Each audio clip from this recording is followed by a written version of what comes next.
everybody. Beautiful day here in California. As you can see, it's springtime.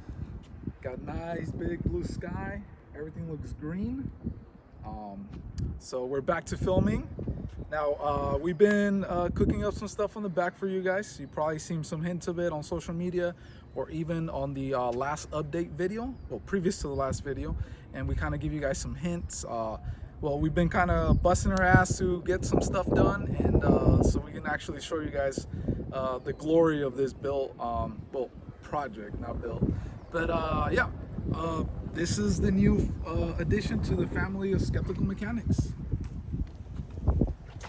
This is a 1982 K10 Chevrolet pickup. And what's special about it is that it's a 6.2 diesel, and it's a Detroit diesel. These are very popular. They're Chevrolet square bodies. I guess is the squarest truck you can buy. But believe it or not, these used to be like super cheap back in the day. They were $500 to $1,000 trucks, and nobody cared about them until like the last 10 years, where people started like realizing how cool these are. But anyways, before we get into some of the actual details of the truck, I wanted to talk to you guys about how we came about this. So it's gonna be a little bit of a story time. About 4 years ago, you guys seen where we film at Sergio's place. There's like a back gate, and then we're always doing like transmission, engine swaps back there and stuff.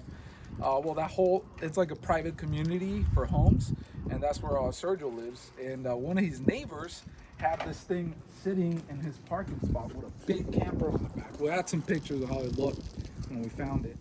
We forgot to mention the reason why we didn't keep the camper was because it was collapsing on the inside. The roof of it was falling down, and it was a project in itself. And I'm not a camper guy. Sergio's not a camper guy, so we just decided to get rid of it. It did look really cool and retro, but not my kind of style. But basically, we spotted that thing like 4 years ago, and one day we go knock on the guy's door. Very nice guy, older guy, and you know, he's like, yeah, you know, it doesn't run.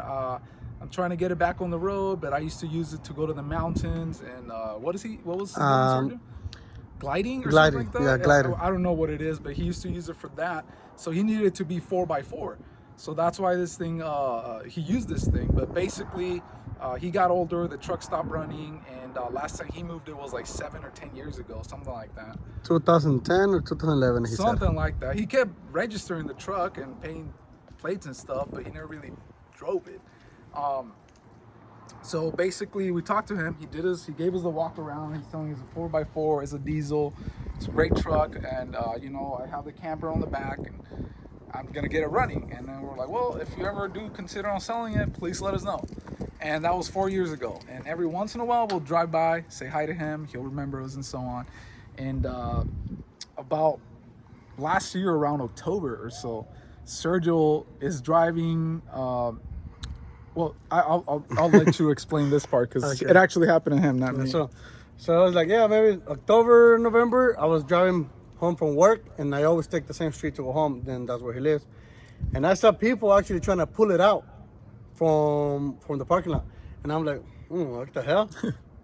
So I hit up Fidel. I'm like, hey, dude, it's now or never. Somebody's trying to buy it. He's like, go for it. So he's like, oh, I don't know. I'm like, dude, just go for it, dude. Like, the guys were offering him a thing, like $300, like something ridiculous. Yeah. So, and then the guy is like, oh, he was using his son as an excuse to actually, you know, so he can get it for cheap. And like, oh, you know, it's the father and son project. Father and son project. So when I saw that, I'm like, oh, what the hell? So I drove home, I texted him, and then the next day, I saw him outside watering his plants, and I told him, hey, bro, so how much they were selling it for? So he told me the whole story, and then I was like, dude, I was about to give you $1,500, and he goes, what? It's a better price. And I was like, well, kind of step in already for Fidel. So basically, I'm like, hey, dude, it's now or never. $1,500, it's a good deal. Let's talk to him. Let's just fucking go talk to him. And he goes, oh, let me see. So I talked to the guy. He said, come back in 2 weekends, and we can talk about it. So we went back in 2 weekends. We talked to the guy. He showed us. He gave us a whole through of whatever supposedly he was doing to make it wrong, which was totally wrong. And we came back again, and I mean, he had the camper, and it was, I mean, Fidel can tell you more about it, but it had a camper and a bunch of stuff in there. So we went. He told us to go back again in another weekend. So Yeah, so- that's from Fidel and I. Well, Yeah. actually, Fidel decided to talk to him, and Yeah. I think that's when I think that's when I told him I offered him 1,500, right? Yeah, exactly. So okay, so since then, that's when. Yeah, so yeah, he told Sergio like come back in 2 weeks, and then we showed up 2 weeks later. We kind of talked details about price. $1,500 was the selling now kind of deal we gave him. Like, hey, like we'll take it off your hands, like, you know, like we're not gonna lowball you. We're not gonna give you some bullshit like price. Like, you know, it's a truck that hasn't run in 10 years. Like $1,500 to get it off your property, it's pretty good deal. At least the way I look at it. So the guy said, oh yeah, come back in 2 weeks. I'll have it cleaned out. Cause like Sergio said, like the camper, I mean, camper was like what, like 5-6 feet up or tall or something like that. Like Yeah, I was way tall. and it was packed up with like old junk, like old hoses. There was a transmission on the back from like a Nissan or something like that. There's all kinds of junk. And he said, oh, give me some time, I'll clean it out. We didn't really think he was gonna go for it. But then yeah, we showed up 2 weeks later and he had like all the paperwork ready, and he was ready to like, you know, sign and everything. Sergio was busy that morning, so I went to go talk to the guy, and I literally had to go get cash because I really didn't think he was gonna go for it. So I had to leave, get cash, come back, pay the man, sign all the paperwork. And the next challenge was how we were gonna get it off his property, because what ended up happening, it was asphalt where it was sitting, and after sitting there so many years, it kind of created like slopes on the asphalt. So the tires had gone flat and the rim kind of bent the asphalt down. I don't know if that's the terminology, but anyways, that's what we thought happened. So we were trying to push it. We put air on the tires and we kept trying to push it, and it wouldn't roll. And we're like, what the hell is going on? So the old guy says like, hey, you know, like it might be that the transmission is bad or something. I don't remember. It's been so long. Or the differential is locked up, or even the drums on the back are like the brakes are seized. So we're like, oh, okay, maybe that's what's going on. So I lifted each wheel and I rolled it by hand. I'm like, nope, they roll freely. So anyways, me and Sergio got fed up. Sergio showed up by that time. We got fed up. We hooked it up to the 88 Chevy van we got, chained it up to the front frame, and then we just janked that thing out. Like we just drove away with it, and the guy was just staring at us like blown away. You can see it on his eyes that his truck that he loves so much was finally leaving. So it was a little bit sad, but me and Sergio left that day winning. And then after that, like Sergio was saying, there was no, the guy thought there was something wrong with the truck because he kept trying to get it running and he couldn't get it running. So me and Sergio had never worked on a diesel.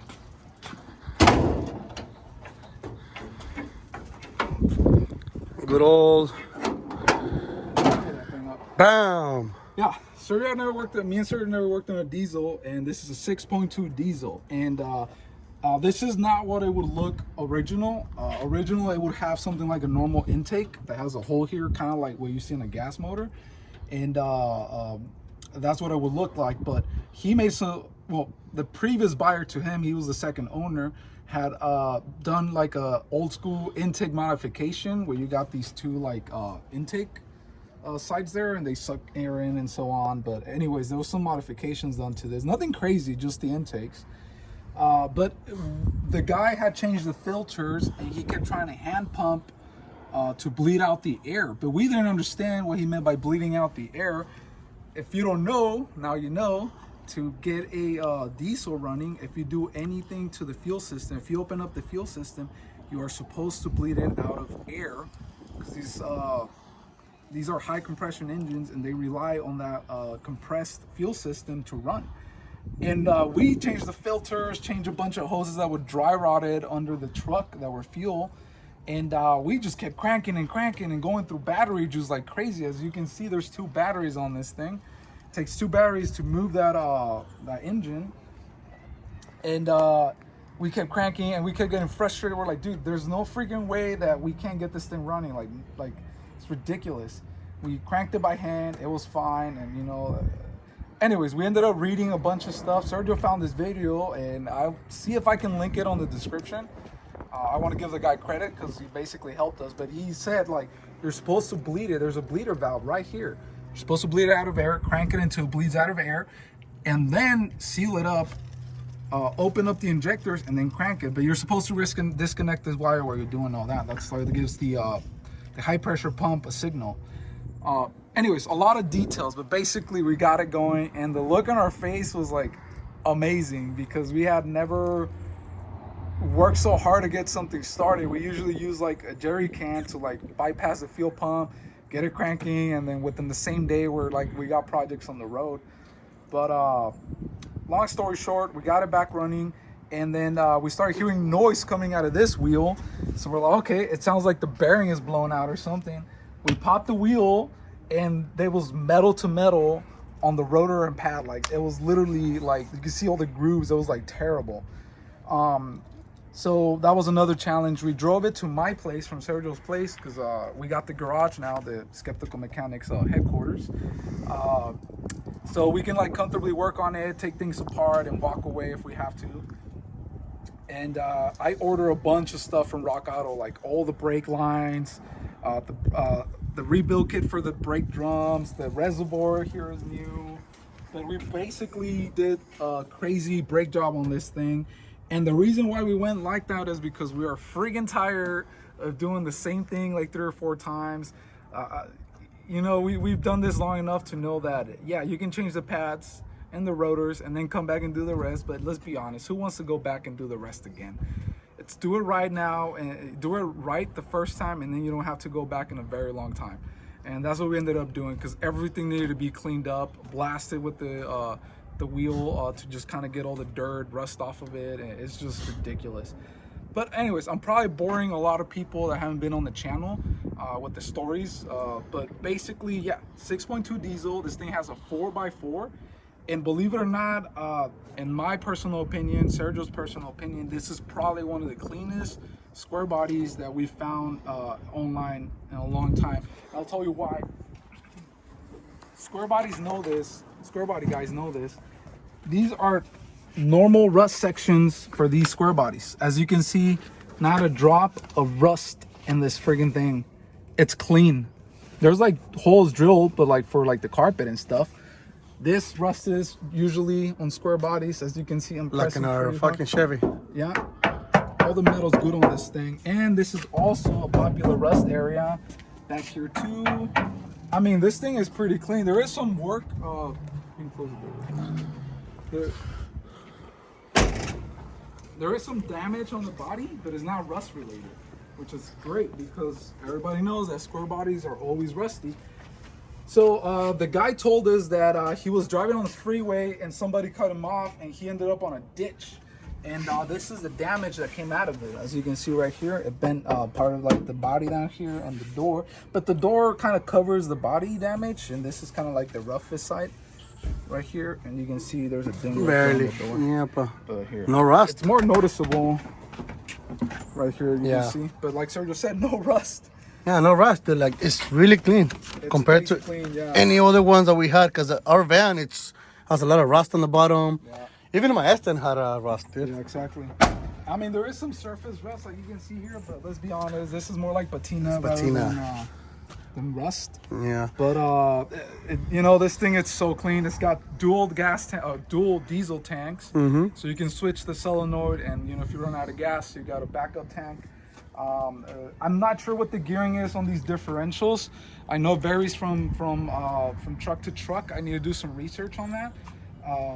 But yeah, essentially it's a 4x4. We haven't tested it yet. It's got the manual switch on here where you can go from lock to free. You're supposed to manually switch it, hop on your truck, put it on low, and just go. And it's supposed to do 4x4. These are nice tires we got. The ones that were on here were actually 32 by 11.5 on a 15. Those were a lot of money online. Apparently that size is very expensive, at least for cheap asses like us. And I didn't want to spend the extra money, so I found 31s by 11.5 on a 15. And I figure, yeah, these are not as wide and big as the other ones, but they don't look bad either. So as our first set, just to kind of get it on the road, get the suspension settled and stuff, this cheap tires I bought on Amazon weren't that bad. And they look good, they look aggressive. You know, if it lasts us 2 years or something like that, that'll be great. Crank it, they want to hear it. Oh yeah. Let me show them interior a little bit. The bed, Yeah, show the bed.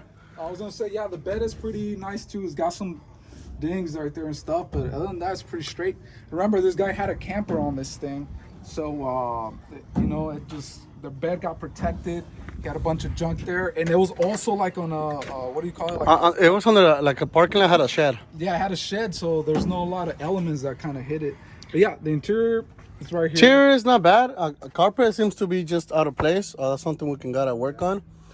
As you guys can see, nice teal, whatever. What is it, like? Buckskin, whatever. It had to be reupholstered a little with tape. That's nothing bad. Wires are hanging, you know. It's clean, not bad. What I wanna see, it's what I wanna hear. It's yeah, dude, come on.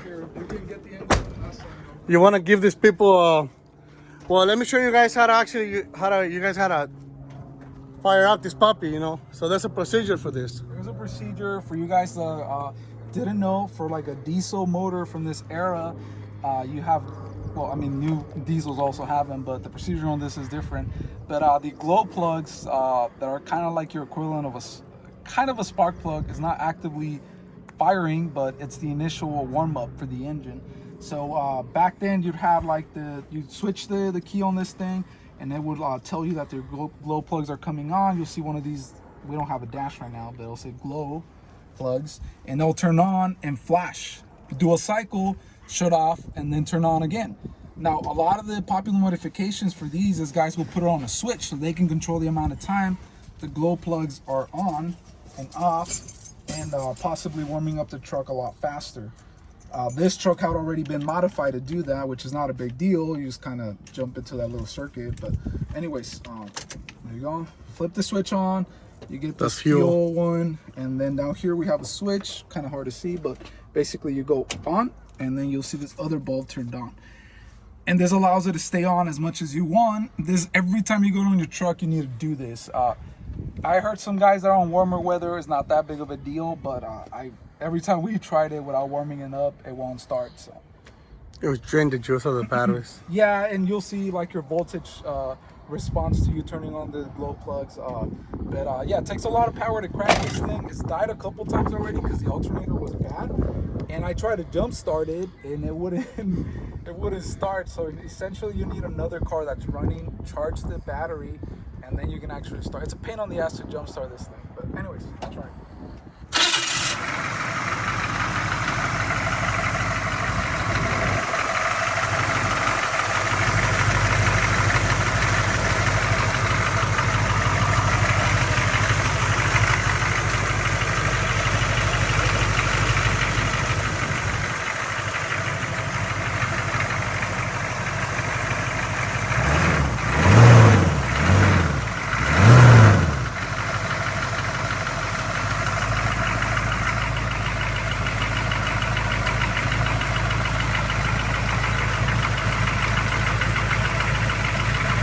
Pretty loud. Yeah. Just gets a little bit loud. We're kind of letting it run a little bit. But yeah, as you can see, it sounds loud, the engine. The exhaust is alright, but the engine itself is loud. It sounds like rod knock, which is the weirdest thing to get over. But a lot of people give the 6.2, from everything I read, a bad reputation for being like the worst diesel ever. But also, I've noticed that a lot of people, because of the era where it came out, it was an Oldsmobile diesel engine that was terrible. And they kept breaking down, and motors went bad and stuff. And a lot of people assume that the 6.2, it's that Oldsmobile diesel engine. Everything I read about the 6.2, there's people that hate him, and then there's guys that love him. There's no in between. The guys that love him are the ones who have the military option pickup from Chevrolet, CUCVs, CUCV, or whatever you guys call them. But basically, those are like legendary ones. You got hardcore guys that modify those 6.2s and put a turbo with a 6.5 or something like that. I like it. Apparently it was released with the purpose of fuel efficiency rather than like hard, heavy duty work. So a lot of people assume because it's a diesel, you can use it to like haul heavy stuff around or beat the crap out of it. But the idea is that it was cheaper than gas at the time. So you buy a diesel, you don't got to spend that much on fuel. So there's no high expectations out of this thing. We're just gonna run it until it dies, and then if that engine ever goes bad, we can consider the options of swapping it to like a Cummins 12 valve, 454. I mean, fuck, even a LS swap or something. But for right now, we'll hold on to the diesel just because it's cool and nostalgic. I guess I'll do some things around. You guys can see how it looks. There you guys have it.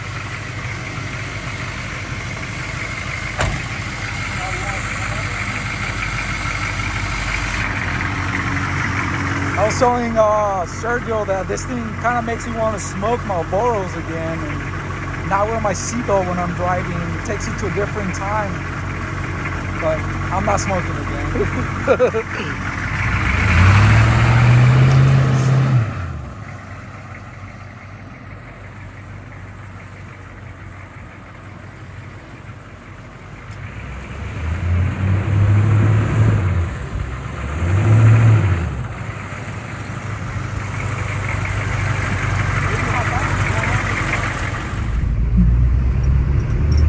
One thing we forgot to mention, so at the time this thing was like made, it was supposed to come with a 700 R4 overdrive transmission, and that's what we thought it had when we picked it up.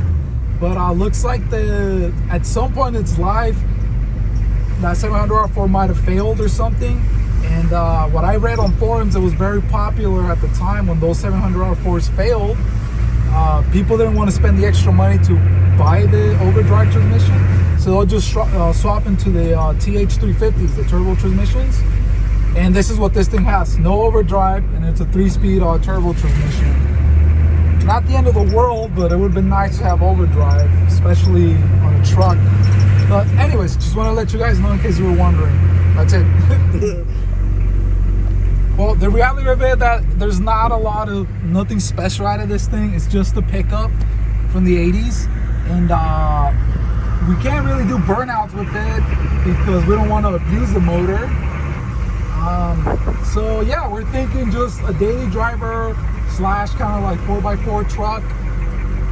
We never done 4x4, so it'd be kind of cool to kind of start this thing as a 4x4 project for the channel. And see where it takes us. But we're gonna do some driving around, that way you guys can feel like you're riding in this cabin and enjoying the ride with us.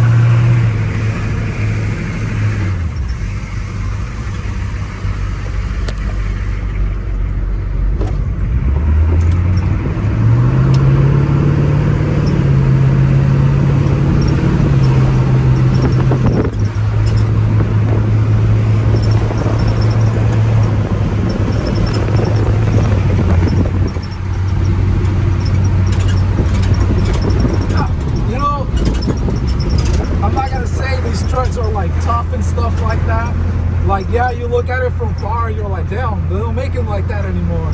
But then if you stare long enough, you realize that these things are fucking cheap. Like, everything is a lot of things are plastic, and you know, they rattle and stuff, the plastic cracks.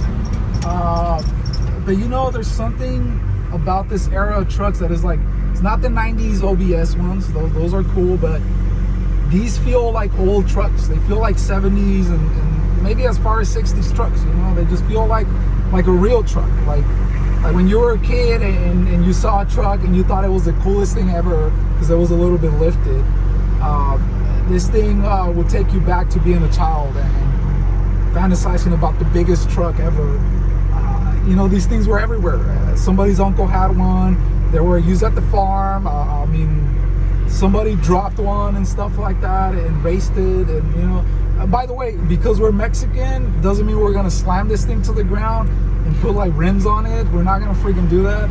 This thing's gonna stay up high and bigger sidewall on those tires and stuff. Don't take me wrong, I like the drop trucks and stuff, but it's not for me. Well, that's gonna end the video. Hope you guys enjoyed it. Please leave us some questions on the comments if you guys want to know anything else about the truck.